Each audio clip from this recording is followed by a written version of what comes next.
Hello everyone.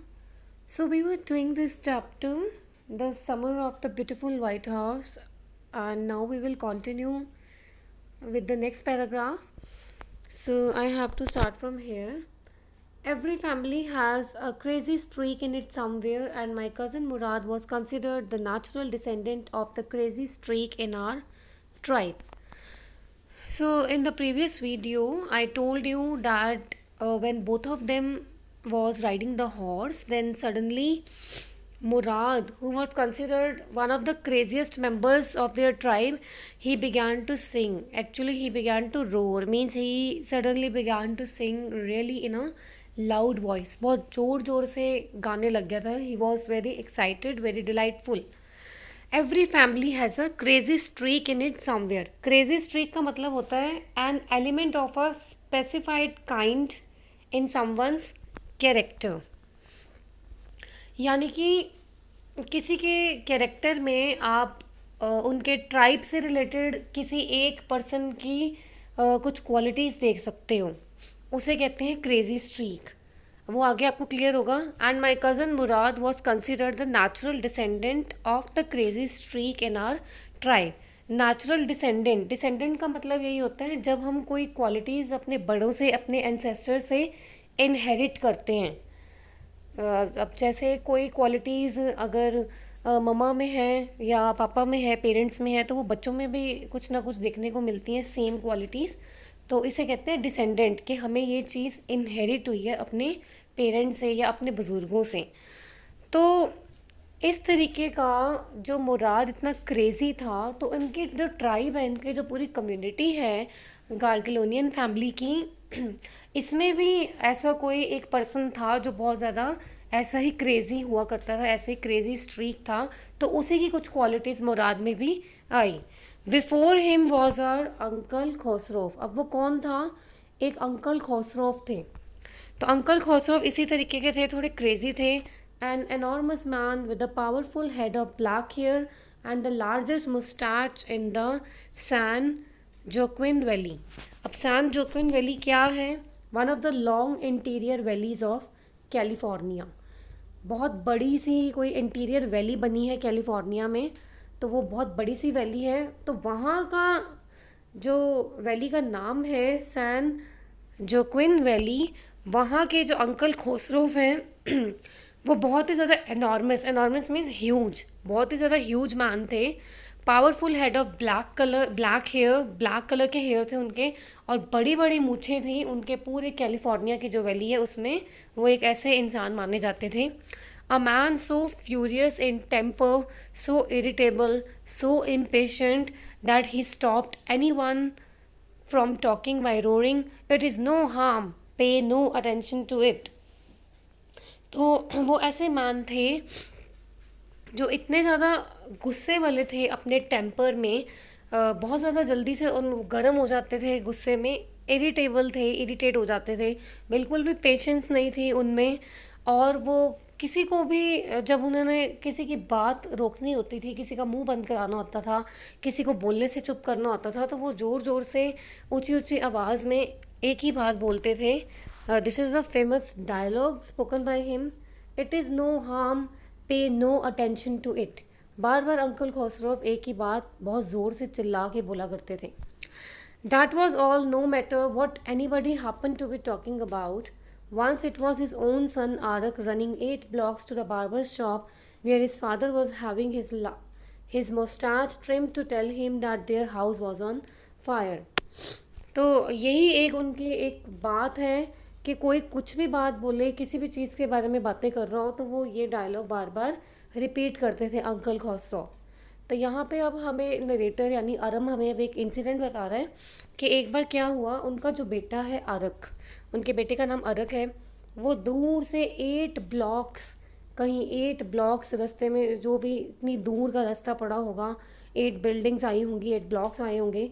उन buildings को, उन ब्लॉक्स को क्रॉस करके वो एक बार्बर की शॉप पे पहुंचा, जहाँ पे उसके फादर यानी कि अरक के फादर अंकल खोसरोफ, जो कि अपनी मूँछों को ट्रिम करवा रहे थे. और उनके बेटे ने आके अपने फादर को बताया बार्बर की शॉप पे कि पापा घर में आग लग गई है.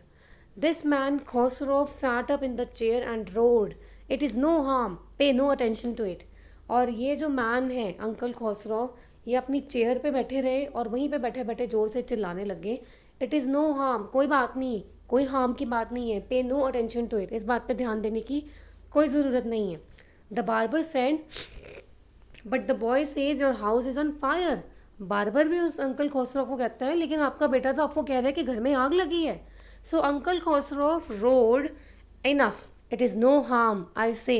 और अंकल खोसरो फिर से ज़ोर से आवाज़ में बोलते हैं, बस बहुत हुआ, कोई परेशानी की बात नहीं है, आई से, मैं कह रहा हूँ ना, कोई इसमें हार्म वाली बात नहीं है, कोई हार्म नहीं होगा। My cousin Murad was considered the natural descendant of this man, although Murad's father was Zorab, who was practical and nothing else. तो जो आरम का कज़न है मुराद, उसमें अंकल खौसरोफ की नेचुरल डिसेंडेंट देखने को मिलती थी। यानी ऐसा लगता था कि भाई अंकल खौसरोफ की क्वालिटीज़ मुराद में आई हैं, क्योंकि अंकल खौसरोफ अपने टाइम के बहुत ज़्यादा क्रेजिएस्ट मेंबर माने जाते थे और इन्हीं के ट्राइब में के थे वो। और उसके बाद मुराद को भी craziest, one of the craziest member माना जाता है। तो ऐसा लगता था जैसे वो क्वालिटीज़ इनसे विरासत में मिली उसे, इसे इन्हीं से इनहेरिट करी है मुराद ने। जबकि जो मुराद के फादर हैं उनका नाम ज़ोराब था और वो बहुत ही ज़्यादा प्रैक्टिकल इंसान थे और ऐसे तो बिल्कुल भी नहीं थे जैसे अंकल खौसरफ और मुराद हैं, क्रेज़ी नहीं थे। That's how it was in are tribe. तो वो बता रहे, तो ऐसे ही हमारे ट्राइब में मुराद है क्योंकि वो अंकल खौसरफ पे गया है। A man could be the father of his son's flesh, but that did not mean that he was also the father of his spirit. अब आरम ये कह रहे हैं कि एक जो मैन है वो फादर हो सकता है अपने सन के फ्लैश का। फ्लैश मीन्स आपकी बॉडी, जो फिज़िकल सेल्फ है। यानी कि एक मैन जो है, एक फादर जो है, एक बेटा जो है बेसिकली, वो अपनी body wise, physical appearance wise अपने फादर जैसा हो सकता है, but that did not mean that he was also the father of his spirit. लेकिन इसका मतलब ये नहीं है कि उसकी जो नेचर है, उसकी जो आत्मा है, उसके जो सोचने की उसकी खुद की कैपेसिटी है, या जो उसके डिसीजंस हैं, ओपिनियंस हैं, वो भी सेम फादर से मैच करते हो, ऐसा ज़रूरी नहीं है। यानी कि हम इंसानों में फ़िज़िकल अपीयरेंस, कुछ आइज़, नोज़, इस तरीके से जो फिज़िकल अपीयरेंस है, नैन लक्षण है, वो अपने पेरेंट्स पे जा सकते हैं, नैन नक्श जो है वो अपने पेरेंट्स पे जा सकते हैं। लेकिन इसका मतलब ये नहीं है कि जो हमारी नेचर है, बिल्कुल जो हमारी सोचने की कैपेसिटी है, या हमारे ओपिनियन, हमारे डिसीजन, हमारी चॉइस भी पेरेंट्स से बिल्कुल मैच करती हो। हमारी आत्मा, हमारी सोल, हमारी स्पिरिट ज़रूरी नहीं है कि उनके साथ पूरे मैच करते हों। So the distribution of the various kinds of spirit of our tribe had been from the beginning capricious and vagrant. कैप्रीशियस का मतलब होता है अनस्टेबल, यानी जो चीज़ स्टेबल नहीं है, चेंज होती रहती है। और वैग्रेंट का मतलब भी यही होता है जो चीज़ सेटल नहीं है, चेंजिंग, यानी कि जो चेंज होती रहती है। तो ये जो डिस्ट्रीब्यूशन है, ये अलग अलग स्पिरिट्स की जो देखने को मिल रही है इनके ट्राइब में, ये अनस्टेबल है, यानी कि ये चेंज होती रहती है। दोबारा दोबारा इनके ट्राइब में, जो आगे ट्राइब कंटिन्यू हो रहा है, इनकी कम्युनिटी में कोई पैदा हो रहा है, तो उसमें किसी पुराने मेंबर की, पुरानी इस कम्युनिटी के मेंबर की क्वालिटी आ सकती है। तो ये डिस्ट्रीब्यूशन चलती रहती है। We rode and my cousin Murad sang, for all anybody knew we were still in the old country where, at least according to some of our neighbors, we belonged. और उसके बाद वो दोनों घोड़े पे सवारी कर रहे थे, हॉर्स राइडिंग कर रहे थे, और उसका कज़न मुराद गाने गा रहा था। For all anybody knew we were still in the old country. सबको यही लग रहा था कि भी वो वहाँ पे ही हैं, ओल्ड कंट्री में हैं, यानी कि उसी रूरल एरिया में हैं। Where at least according to some of our neighbours we belong. जो उनके जो आस पड़ोस के थोड़े नेबर्स थे, जो उनके पड़ोसी थे, आस पड़ोस था, उनको यही लगता था कि यहीं से बिलोंग करते हैं और वो उसी एरिया में थे। We let the horse run as long as it felt like running. उन्होंने घोड़े को उतनी दूर तक जाने दिया जितना घोड़ा खुद भी रन करना चाह रहा था। At last my cousin Mourad said, get down, I want to ride alone. और लास्ट में फिर उसका कज़न मुराद अपने भाई अरम को कहता है कि भी अब तुम नीचे उतरो, अब मुझे अकेले राइडिंग करनी है। Will you let me ride alone, I asked. और उसके बाद अरम से पूछता है क्या उसके बाद तुम मुझे अकेले सवारी करने दोगे? That is up to the horse, my cousin said, get down. और उसके बाद कहता है वेल ये सब तो घोड़े पे डिपेंड करता है। अब हॉर्स उस टाइम जब मैं राइड करके आऊँगा तो उसके बाद जब तेरी बारी आएगी वो तुझे बिठाना चाहेगा या नहीं चाहेगा, तो ये सब तो हॉर्स के ऊपर डिपेंड करता है, तो तुम नीचे उतरो। The horse will let me ride, I said. तो अरम आगे से कहता है कि भी नहीं, घोड़ा तो मुझे राइड करने देगा। We shall see, he said, don't forget that I have a way with a horse. आगे से मुराद कहता है वेल चलो देखेंगे, लेकिन ये मत भूलो कि आई have a way with a horse. I have a way with a horse का मतलब कि भी उसके हॉर्स के साथ थोड़ी अच्छी डीलिंग है, कि वही उसको लेके आया है, वही उसका घोड़ा है तो उसका कहना मानेगा। तो वो कह रहा है भाई ये मत भूलना कि भाई आई have a way with a horse, भाई मैं इसको चला रहा हूँ, मैं लेके आया हूँ सुबह से, तो पहले मैं जाऊँगा, तो ऐसा ना हो कि भाई ये चीज़ तुम मत भूलना, भाई इतने कॉन्फिडेंट मत रहोगे, इसके बाद तुम राइड करोगे ही करोगे। Well I said any way you have any way you have with the horse, I have also. For the sake of your safety, he said, let us hope so, get down.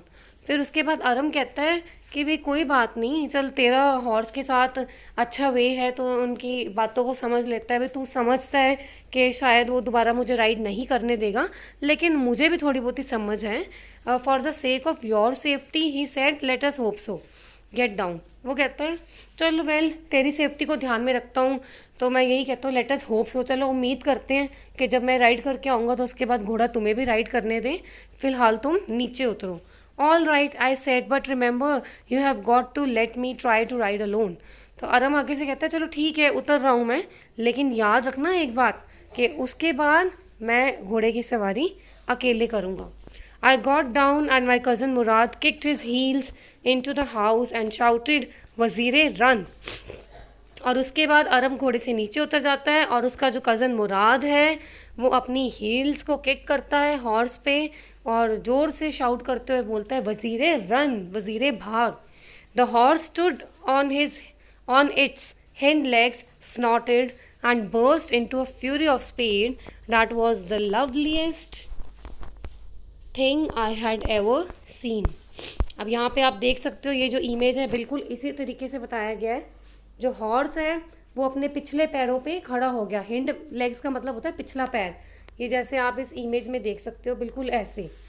And burst into a fury of speed, और उसके बाद एकदम से horse ने speed पकड़ी, एकदम से burst out हुआ, वो एकदम से चलना शुरू हुआ, उसने अपनी स्पीड पकड़ी। और ये सबसे ज़्यादा कमाल की चीज़ थी, सबसे लवलीस्ट चीज़ थी, लवलीस्ट थिंग जो अरम ने कभी ज़िंदगी में देखी थी। My cousin Mourad raced the horse across a field of dry grass to an irrigation ditch, cross the ditch on the horse and 5 minutes later returned dripping wet. और उसका जो कज़न मुराद है उसने घोड़े को बहुत तेज़ी से दौड़ाया और वो कहाँ पे गया, कौन सी फील्ड में गया, ड्राई ग्रास की फील्ड से होते हुए इरिगेशन डिच तक गया और उसने उस डिच को cross the ditch on the horse, उस डिच को उसने क्रॉस भी करा और 5 मिनट बाद जब वो वापस आया ही वॉज ड्रिपिंग वेट, वो पूरा का पूरा गीला हो चुका था। तो उसका कज़न मुराद फील्ड में गया, ड्राई ग्रास की फील्ड में गया, वहाँ से वो इरिगेशन डिच की तरफ गया।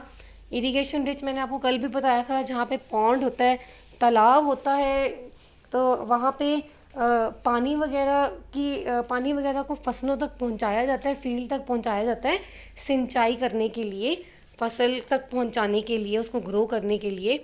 तो वो ड्राई ग्रास से इरिगेशन डिच की तरफ गया जहाँ पे पानी था, उस डिच को उसने क्रॉस करा घोड़े पे बैठे बैठे ही, और 5 मिनट बाद उसके बाद वो पूरा गीला होके वापस आया।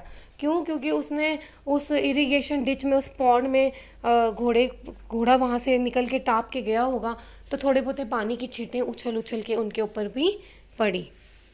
The sun was coming up, now it's my turn to ride, I said. और उसके बाद सूरज अब और ज़्यादा उगने वाला था, यानी सूरज की रोशनी और ज़्यादा बढ़ने वाली थी, पूरा दिन होने वाला था। तो अब अरम कहता है कि now it's my turn to ride, अब मेरी बारी है सवारी करने की। My cousin Mourad got off the horse, ride, he said. और उसका कज़न मुराद घोड़े पे से उतरता है और वो कहता है वेल लो करो सवारी। I leap to the back of the horse and for a moment knew the most awful fear imaginable, the horse did not move.